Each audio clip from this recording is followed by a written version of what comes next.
Good evening and welcome to another edition of the Women's Magazine, a program that looks at women's issues, their contributions to the socio-economic development of the country, and talk about their constraints and forge a way forward. I am Edna Musu. In our first segment, we'll bring you a training program organized by FAWEGAM for media practitioners, and in our second segment, we'll bring you a visit we had at Grts Skills Center, so stay tuned.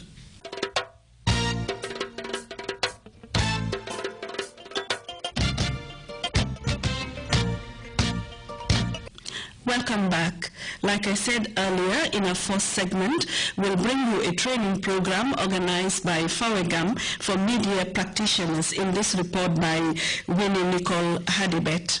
Grts is an NGO that was organized in 1984 to fight violence against women as well as engage the citizenry to protect the sexual and reproductive health rights of women and the girl child against harmful traditional practice.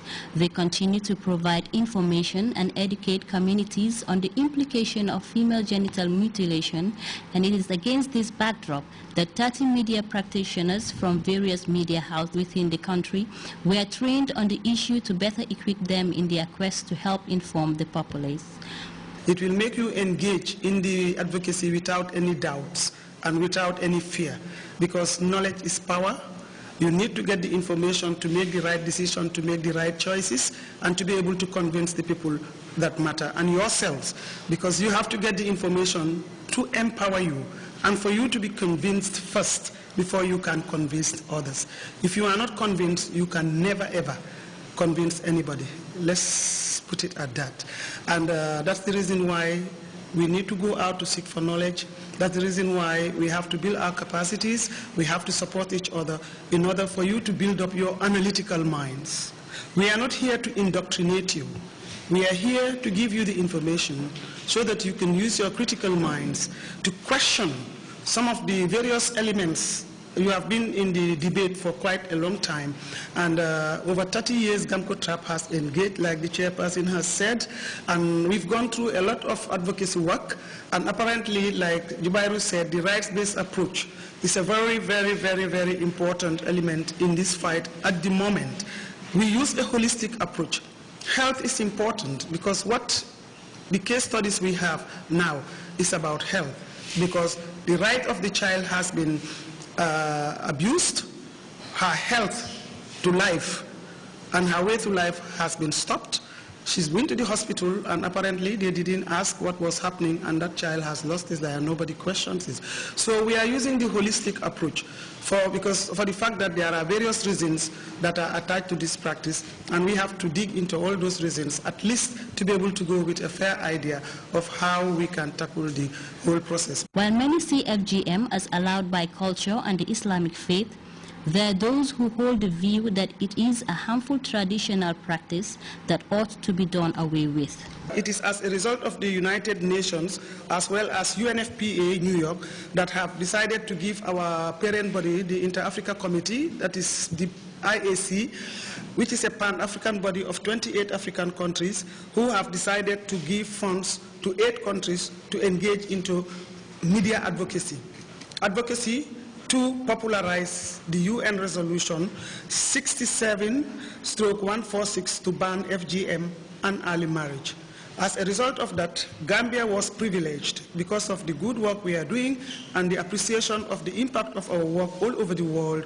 We were among 7 countries that were given this chance, and they are Burkina Faso, Cote d'Ivoire, Ethiopia, Gambia, Ghana, Guinea, and Senegal. So you will see that countries that are setting pace in the elimination of female genital mutilation and early marriage, who are engaged in advocacy, are being identified to popularize this resolution, which the Gambia is also a member. They have signed, they have subscribed to it, and therefore we are lucky to be considered for this.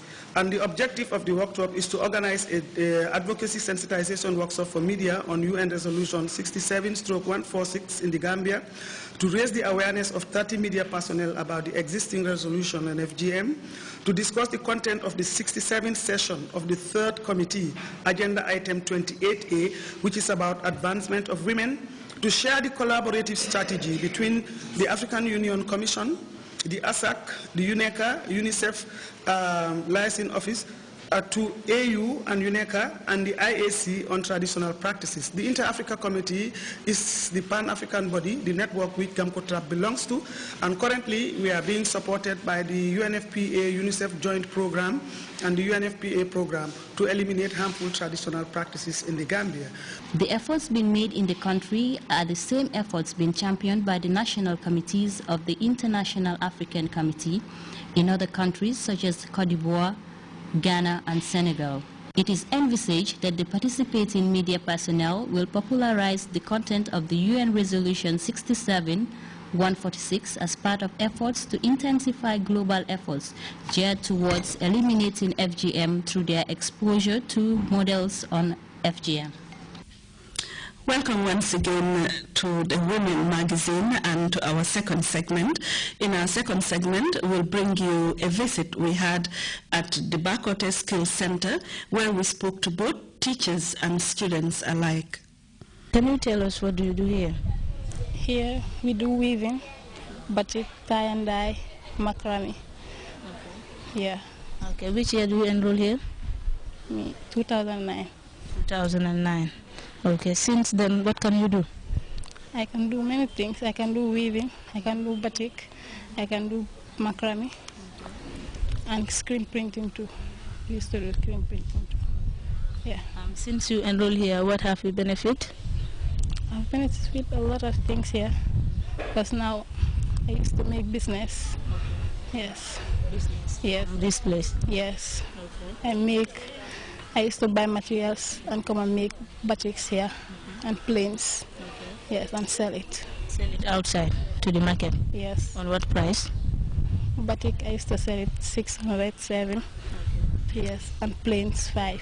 So how's the business? Yeah, it's going well. Yeah. You are doing well? Yes. Do you have anybody assisting you on that? Yes, my auntie. Auntie at home? Okay, at home. Yes. Have you completed school? No. Which grades? I stopped at grade 6 and I go to Arabic school. After finishing Arabic school, I came here. So now that you are a young woman in skills, what can you tell your fellow counterparts? Before sitting at home doing nothing, let them come here and come and train with us. We are just little girls training. They can do something for themselves before sitting at home. Now that we have a center which is preparing, so do you think you can do it for the whole country? Yes, we can do it, because we used to have contracts sometimes, and we do it for people outside, and they send it outside. So outside country? Yes, outside countries. Can you tell us something about this multipurpose center? Actually, after thanking Almighty Allah, just to say Alhamdulillah, to say this project started through the support of community development, and it started as a CSIP project. It started as a CSIP project where it came in and women start training, but later on SDF see it as it is also going to be important to change this, to turn it to a cottage industry. That's why we started involving the young ones, so that we will see that the skills that they are learning will be sustained, not only training the old women, whom actually if they go, there will be nobody to take over. But if we train this young one, you will see that they will take over from the old women, and as time goes on, they will be able to train their younger sisters, and as time goes on, they will grow up like that. Even their own kids, they will train them, and you will see today that there is a sustainability in the whole concept. So funds are coming from where?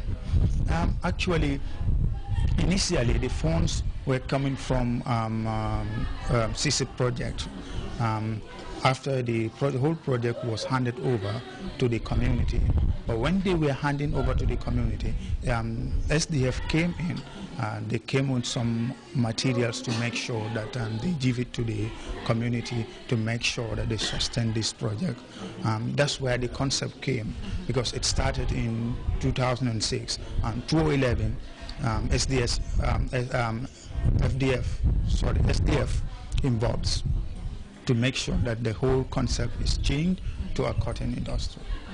Now that you said you have changed it into a cottage industry, we can see that you have enrolled girls.